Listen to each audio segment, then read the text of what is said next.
Hi everyone! Welcome to the Empath Tarot Guys. Another love reading, timeless and general. Take what resonates lang po. Maybe some part of the reading makaresonate kayo. Some part of it hindi. O totally makaresonate na parang kwento ninyo ito or hindi naman kaya. But ibang mga energies since this is general reading. Tignan natin kung ano mga mensahe at ano ang ating mababasa sa reading na ito.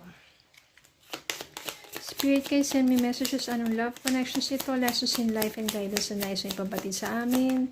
Mga aral at kabay sa buhay, pag-ibig. And life in general.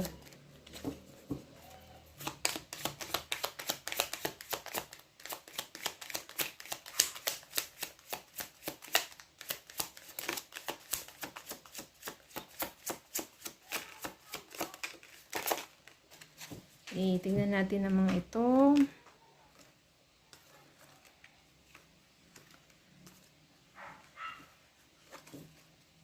The Chariot,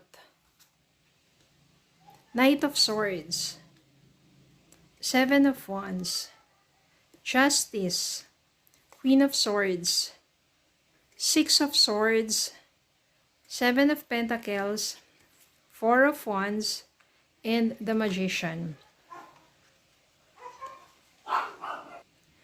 Meron ditong Six of Swords. Parang gusto mo nang mag-move on. Nandito na yung healing process, moving forward. Yan. Gusto mo na mas kalmado na buhay, na relationship. Kaya you are trying to move forward na with your life. Ano ba nangyari sa inyo ng person mo?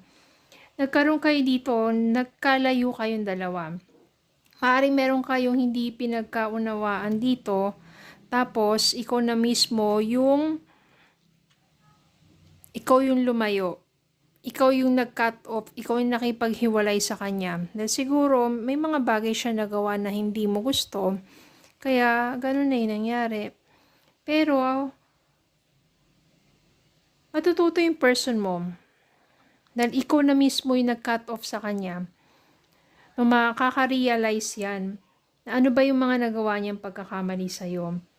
And by that time, maganda dito, magsusumikap yan, no, parang magpupursige ng husto para sa muli ninyong pagkikita o pagbabalik niya, no, babawi ng husto yan.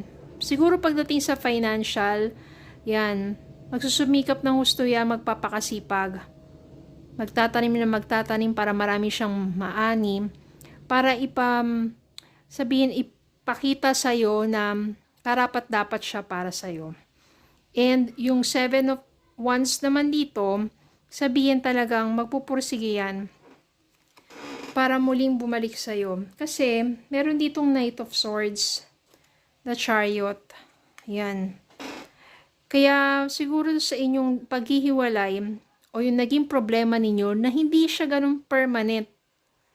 Yung the Chariot dito, ibig sabihin, you will overcome obstacles sa relationship ninyo at magkakaayos kayo, malalagpasan nyo yung pagsubok na yon, babalik sa yung person mo because your person keeps thinking of you, kung ano man yung mga nagawa niyang pagkakamali.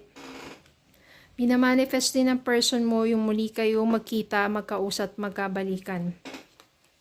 Magkakaroon naman ng justice kasi maaaring natuto na yung person mo sa mga nagawa niya. Kaya nandito si Four of Wands. Ibig sabihin nito, reunion, reconciliation. Yung Four of Wands, ibig sabihin, ito yung 11-11 card eh. Angel card to. Pwedeng sabihin natin, new beginning para sa inyong dalawa. And you will feel surprise. Kasi hindi mo inaakalang pagkakataon, panahon o oras. Darating yung person mo, magmamanikluhod yan, hingi ng tawad at hihingi ng panibagong pagkakataon. Pero magiging happy naman kasi ibig sabihin nito, ayan bibigyan mo siya ng chance na dati kasi parang kala mo hindi na siya magbabago. Pero na-prove naman niya sa'yo, sa sarili niya, na karapat-dapat siya. Muli siyang bigyan ng pagkakataon. Kasi, nagsumikap naman yung person mo. Pinakita niya sa'yo na kaya niya magbago at kaya niyang umunlad at kaya kanyang panindigan. Bottom of the deck, Two of Cups, Lovers, ayan oh, love, compatibility, happy couples. One more, the Star, ibig sabihin meron talagang hope dito, may pag-asa, o may renewal, positive, and faith. Kaya nothing is impossible, especially kung very sincere, totoo yung pagbabago ng taong yun. Bakit hindi, di ba? Why not give a second chance? Especially this is a happy reunion or reconciliation para sa inyong dalawa.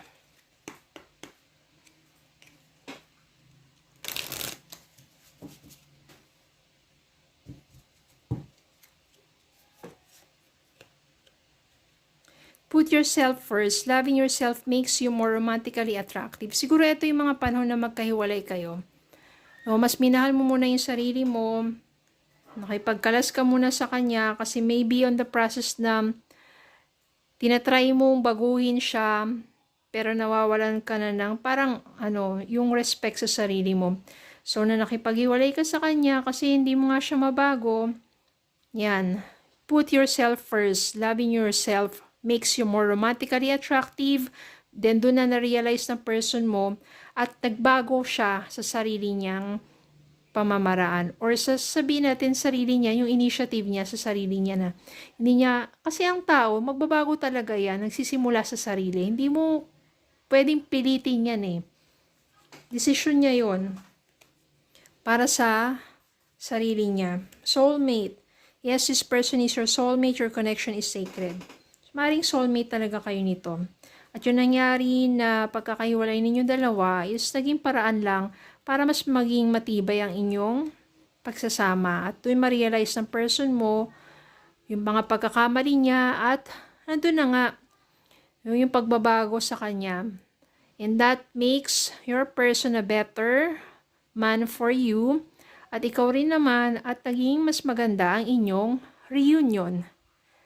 Okay, so nothing is really impossible. Have faith lang. Okay, so yun lang po. Maraming salamat po for watching. Please don't forget to like, share, comment, subscribe, follow me on Facebook, TikTok, and YouTube. Have a good day po and God bless.